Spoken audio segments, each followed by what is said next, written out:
Hardspace Shipbreaker is a game all about doing a hard day's honest work, tearing down and salvaging spaceships. That, and how unchecked corporate power and ownership of our genetic material could enslave the working class in an inescapable cycle of debt where even death itself won't set you free. But it will incur a fee. I pray to the stars and heaven above to return my daddy to those he loves. If there comes a time where he and death meet, bless the next cutter that takes his seat.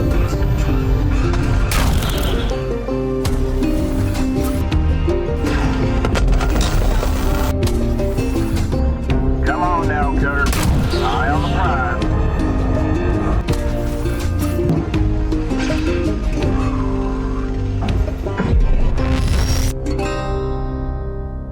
You start off on Earth in the year 2329, and at a glance of the newsfeed and the emails piling up, life on Earth is rough. So to help pay the bills, you've signed up to become a shipbreaker, a hard job with more than a few strings attached, such as the company now owning your DNA and having the right to do whatever they want with it. Oh, and they also force you to have a fresh start on your first day, where you're killed, cloned, and promptly whacked with a $1.2 billion bill for the privilege. I'll tell you what though, it's that $7.50 charge for just displaying the bill that really grinds my gears. Once you're all set up in your new scrapyard home, the Hab, you can begin to work off your crippling debt. Your working day consists of you picking a ship to salvage, then you head out for a 15-minute stint in the yard, where you salvage as much as you can, before you have to come in, collect what you've earned, and get slugged another 500,000 credits in fees for doing your job. And then you get to do it all again the next day. Out in the yard you use your various tools, mainly a cutter which can switch between lasery and slicey modes, a grapple that can pull and push bits around, and tethers that tether things. You chop your ship up and fling its parts into their designated areas, with every successfully harvested part going straight into your next paycheck. Credits awarded. Your grapple and tethers can only control so much weight though, so the goal is to break things down into manageable chunks. The lighter they are, the easier to wrangle. The ships themselves are made up of various bits of furniture, systems, and chunks of metal for you to separate out. Furniture can simply be pried off with your grapple, while the outer hull is largely held together by these yellow joints. As you disintegrate them, the ship will satisfyingly break apart, leaving just the bare fuselage. And here you get to use the cutter to chop ship up. Cutting things up is just so satisfying. It is hazardous work though. For one, you'll need to keep a constant eye on your oxygen levels, as initially your tank only has enough to last for about a third of a shift. And as you progress, you get access to bigger, more advanced ships, which come with more advanced hazards, such as reactor meltdowns, electrocution, fire, and explosive decompression, to name a few. One slip of the cutter can cause quite the butt clench.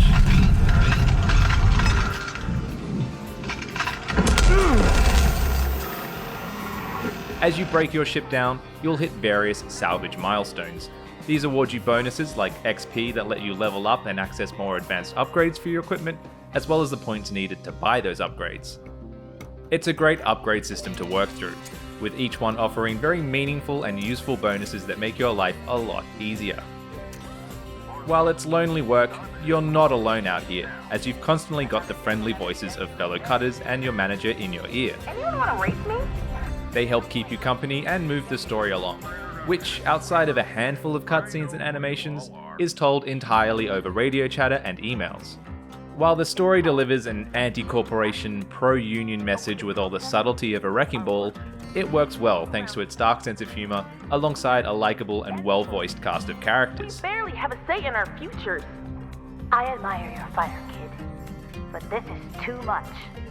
I found myself feeling surprisingly fond of my colleagues, and felt genuinely pissed off at the company when they screwed with them. Lynx Corporation will immediately assume control of all individual rights and liberties of its employees. I love that it's a story about the little guys too. You aren't some sci-fi superhero or daring space pilot, you're just a scrapyard worker trying to make it in this uncaring dystopian future. And I think what makes the story really work, for better and for worse, is it nails that feeling of being stuck in a job. You're just doing the same, somewhat basic tasks, day in, day out. Cut this, move that, salvage this, salvage that, but the bills keep coming and they aren't going to pay themselves. So sure, it can be a repetitive grind, but that felt like a very intentional choice to help ground you in the experience. To the point that it should even maybe come with an occupational health and safety warning. After a while, I legitimately wanted to wear a welding mask thanks to the constant bright light of the cutting tool burning my retinas. But I did also love the feeling of finishing up a big salvage job and heading back to the hab, ready to hang up my tools, kick up my feet, and crack a cold one. As someone who talks about video games for a living, I can only assume that's what coming home after working a hard day would feel like. It just nails that blue-collar vibe, thanks to the excellent slide guitar-heavy soundtrack, the folksy banter of your colleagues, We call it using the whole buffalo. and the rugged, hard sci-fi look of everything. You can almost smell the sweat and grind. And I found myself loving my work, getting absorbed in it, floating around, carving up ships in a micro-gravity ballet, often forgetting to even look up and enjoy the amazing view. I enjoyed finding little ways to get more efficient, and I loved how each ship is somewhat random, throwing up a unique set of challenges to puzzle through. I just kept finding myself starting a new shift, and before I knew it, hours and hours had passed. It's an oddly satisfying process. I've always had a soft spot for destruction in games. I think tearing things apart just speaks to a very primal part of my brain. Even as a kid, I remember being fascinated with how things were put together, and many a toy was destroyed by my curiosity. Sorry, Mum. Speaking of my childlike brain, I enjoyed the little collectibles you could scavenge.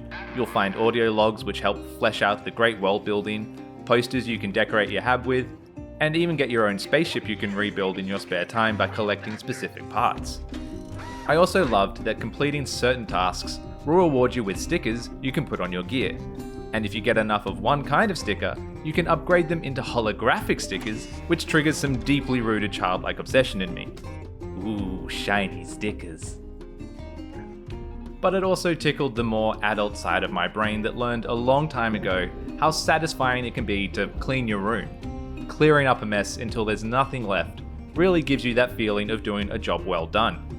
It's like being Marie Kondo in space. It sparks joy. And if you want more or less stress, you can do that too. There's OpenShift mode where you can have as much time in the yard as you want and disable things like oxygen depletion. There's also a limited revives option which gives you 30 lives to get through the story with, or a permadeath one where you get 1. And outside of the story, there's a free play mode where you can cut ships up to your heart's content, as well as a special timed mode, Cutter's Race. Here, a specific ship gets put up for a couple of weeks, and everyone can race to cut it up as fast and efficiently as possible for a spot on the leaderboard. It's a nice addition for the competitive cutters out there, and gives you something to do once you finish the quite lengthy story. But it's not something I'm personally going to come back to that often, and it's a bit of a shame there isn't any actual co-op or multiplayer.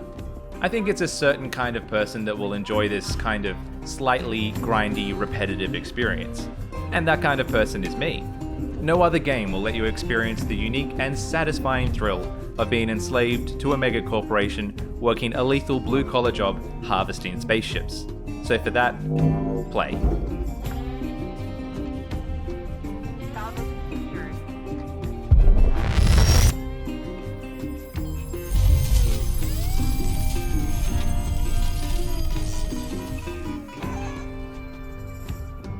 Explosion detected. Proceed with caution.